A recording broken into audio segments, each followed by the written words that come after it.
Hey guys, let's start with a very interesting pro-revenge story. Deny my employee claim and tell me if I don't like it I can leave? I will withdraw everything from your company and watch you disintegrate. You have a story that started before the COVID pandemic and just concluded a while back. Obligatory first-time poster in English is my third language, so forgive any errors I may make and my use of words.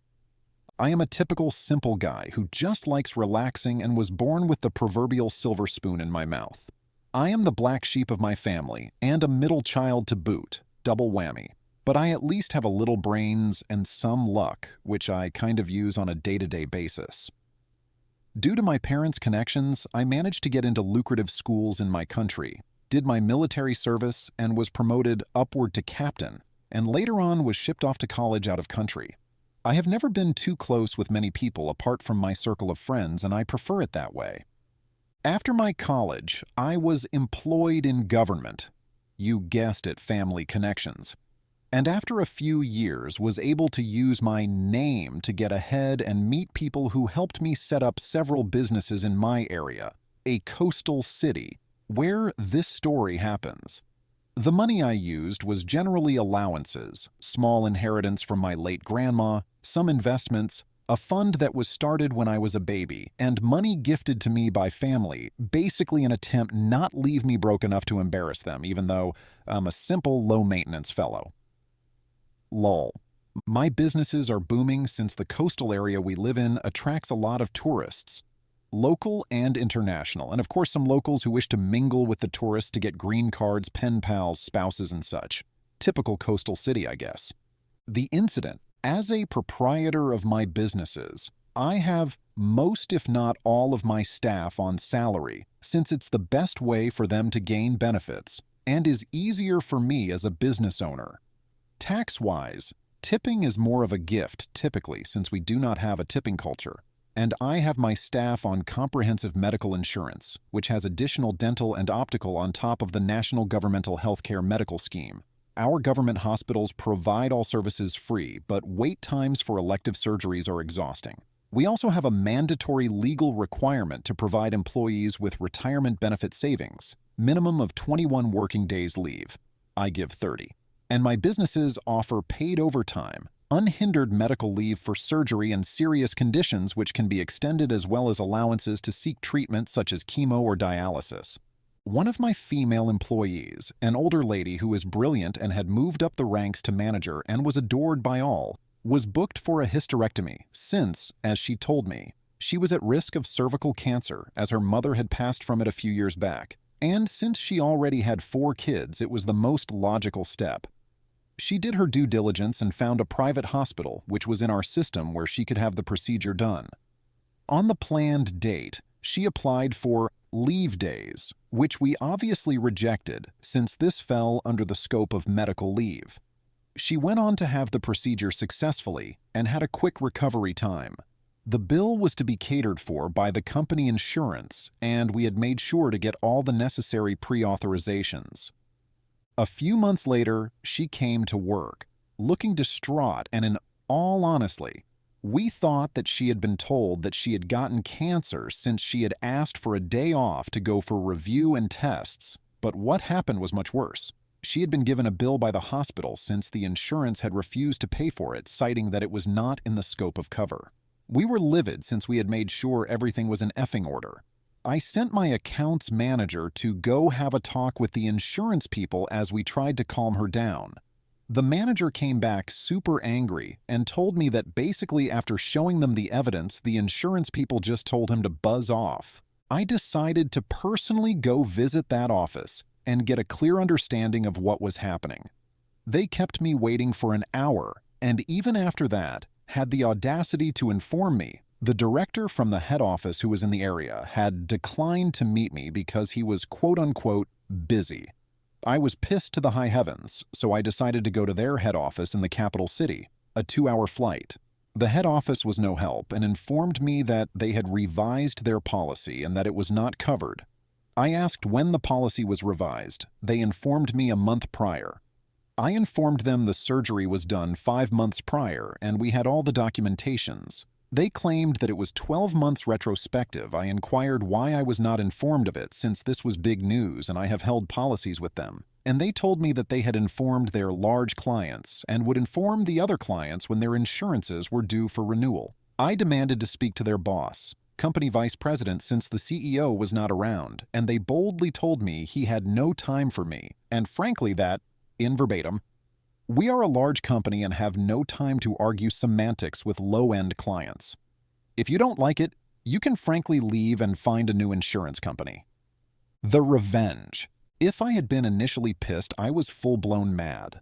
I was livid and filled with rage.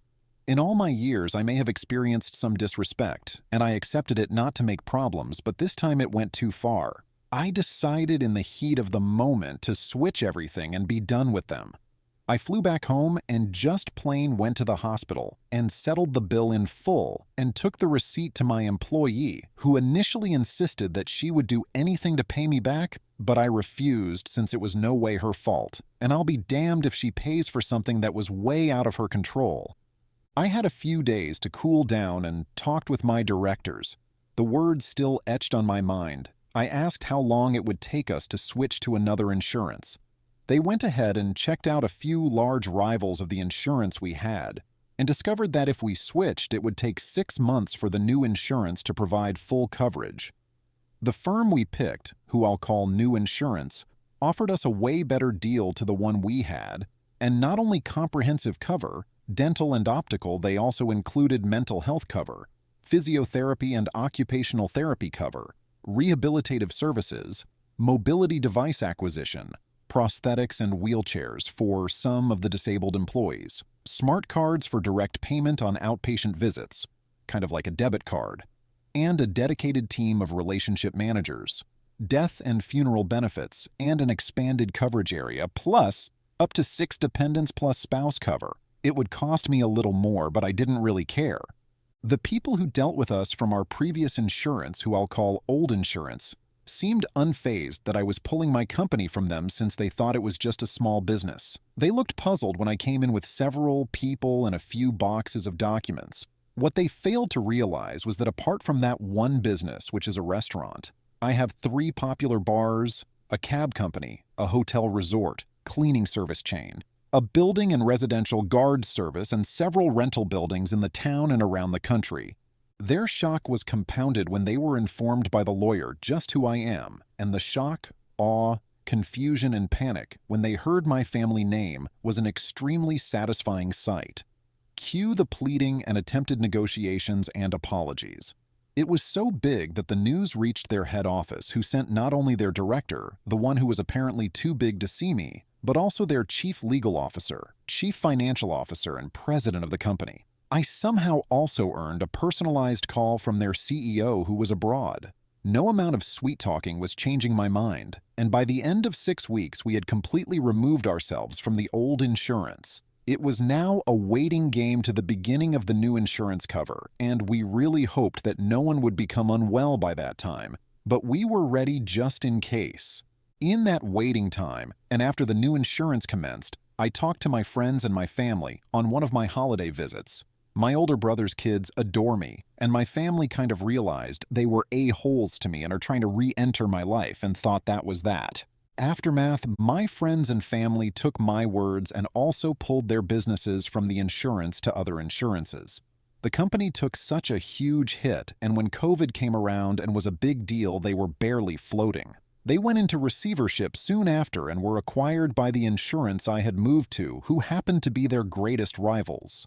The directors and CEO were given their golden parachutes and resigned, and most of their employees were luckily retained, apart from the senior executives, including the ones who told my manager to buzz off. In a cruel twist of irony, the building they were operating on in our town was sold, and if you guessed I purchased it, you would be absolutely correct. I decided to remodel the inside and turn it to a business rental space. All in all, it was a bit of a sweet payback, and wherever they are, I hope those disrespectful guys learn that everyone is human, and they are not above anyone, and remember that karma is a cold and heartless witch. Edit to add. My goodness, this post has blown up. I have gotten some awards, and am grateful for it. Some of your comments have me silently chuckling to myself. Am happy I made your day, and hope you get bosses who understand or you become an understanding boss yourself. In my post, I realized I said that my employee applied for leave, which we rejected since it fell under the scope of medical leave. What I meant was, I rejected her request for normal leave days since I wanted her to utilize the unhindered medical leave days, since I did not know how long recovery would take, and I wanted her to keep earning her salary even as she rested.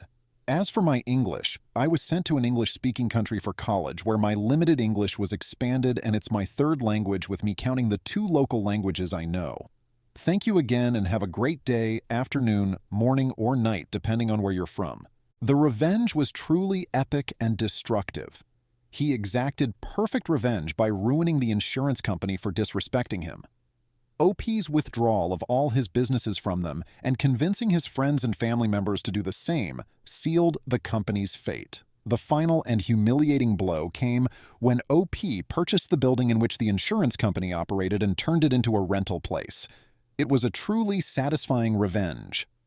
Let's now jump on to the next story from WordRoll. When someone tried to get you fired, but you have a reverse card. This incident blew up in March 2021. In the middle of lockdowns and stuff, it would probably be recognizable to people I work with. Hopefully they don't read this thread, haha.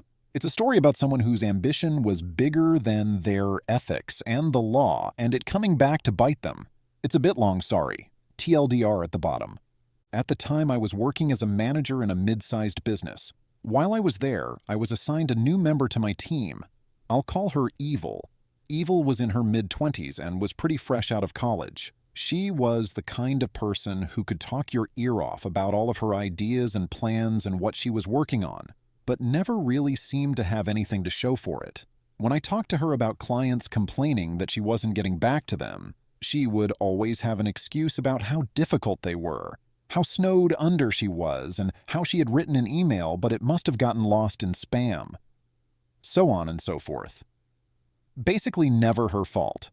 It got to the point where after one of our monthly meetings, I called her in and explained that if she couldn't get her tasks done, she needed to let us know so we could help delegate resources to make sure things weren't slipping through the cracks. I'll admit, I was pretty direct. Her performance was impacting the whole team, and my job was literally to keep the team on track. I get that people can be under pressure, that there can be stuff going on at home which impacts work, and that sometimes people need a bit of help. But if every time I ask about a project you say, yep, everything's good, I've got it under control, and then it all falls apart, and your only response is to blame the client, we have a problem. I explained that I wasn't going to start formal performance management or anything like that. But from now on, I'd like her to check in with me on Monday mornings for 10 minutes to go over objectives for the week, and to check if she needed support with any of her clients. I know it isn't fun to be micromanaged, so I tried to keep these check-ins short and mostly just offer assistance on stuff. She clearly hated my guts, though, and apparently was hatching her own pro-revenge.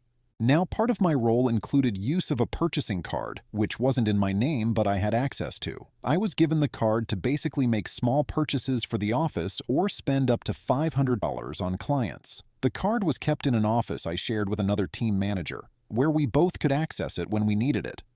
One day, I get a call from accounts asking about a few abnormal purchases on the card. A Photoshop subscription, a couple of Uber Eats orders, an HBO subscription, etc. I say, I don't know anything about them and they should check with the other team manager. Apparently, the other team manager didn't know anything about them either, because after the weekend, I get called into the big boss's office. After my colleague and I had denied involvement, accounts had started calling Adobe and Uber and stuff to find out where the transactions were coming from. They said that not only were the accounts in my name, they were registered to an email address with my name in it too. E.g. word.roll3@domain.com or something. I can't describe what it felt like to be in that meeting.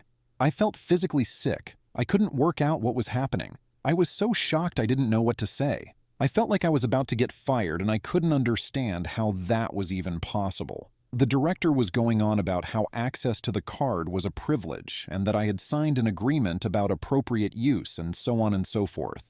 I denied that I'd been using it inappropriately, and the boss listened. But I could tell he wasn't that convinced. To be honest, in my head, I was gaslighting myself and worrying that I had somehow saved the card in Google, and maybe my wife had been accidentally using it or something. It was terrible, and I found myself apologizing and saying, "I don't know how this happened. I assure you that I know that none of those expenses are appropriate uses of company funds. There must have been some kind of mistake. Can I please have the details and look into it?" etc., etc. When I finally got out of that office, job still intact, barely. Evil was waiting for me at my office door. She was grinning from ear to ear and sweetly explained she had been waiting for our morning meeting. I told her something had come up and we'd do the meeting tomorrow, and she said, "Oh, will you be in tomorrow?" Confused, because I didn't know I was in a pro-revenge thread at the time, I just replied, "Yes, why would I not be in tomorrow?" And she just sipped her tea and said, "Oh, no reason," turned around and went back to her desk. Something felt off, but I was still worrying about what had happened with the boss, so I spent the next couple of hours calling my wife, calling Adobe, and doing the same legwork that accounts had done. It became very obvious that someone had been using my name and the company card to spend a bunch of money online. Had I been hacked or something? Personal info on the dark web, and these hackers just really wanted Photoshop and Wendy's delivered? It was the Uber Eats that was her undoing. After getting on the phone and talking through what had gone on, and obviously giving my name for the account and everything, the fellow on the phone told me where the food had been delivered. It was in our city, which made me rule out straight away any notion of my data being sold online or something. Now I was suspicious and pissed. I don't like to think the worst of people, but now I was. Listening to my gut, I pulled up Evil's employee information and checked her address. I pulled it up on Google Maps, dropped a pin on her place, and then looked for the address Uber Eats had given me. It was the corner of her effing block. I was furious. When she left work for the day, I got IT to give me access to her laptop. Sure enough, when I opened up her domain.com, accounts under her listed accounts was word.roll3@domain.com. There were some things she had been smart about. The IP address she had been using was the office, which would have tied back to me. She had even had the food delivered to a different address. She had even made a fake email address. But saving her passwords on a work computer was a mistake. I called the boss that night and explained what I had found, and kept the IT guy with me to support the fact that I hadn't just logged into her computer and made it all up. The next day, the boss called her into the office and fired her so bad there were red trucks lining up outside the building. When she teary-eyed left his office, I made sure I was standing in the hall sipping a cup of tea. It had gotten cold while I waited for her, but still tasted sweet. I hope she went home that night because if she did, she would have received some nice goodbye. Wendy's delivered by Uber Eats. Paid for on my personal card, of course. Revenge and justice can be the same thing, right? In the end, she was fired. The boss apologized, and we were on good terms when I left in October for a new gig. She never apologized, and I haven't seen her since. The boss decided not to get police involved, and neither did I, just didn't want the hassle. TLDR. One of my fellow employees steals a company card and starts making Uber Eats and other purchases in my name to get me fired. I find her out and get her fired and send her some going away. Wendy's to help her out the door. The revenge was perfect, satisfying, and epic. OP's college wanted to get him fired, but his plan backfired and lost his own job. Here, karma worked very well and perfectly.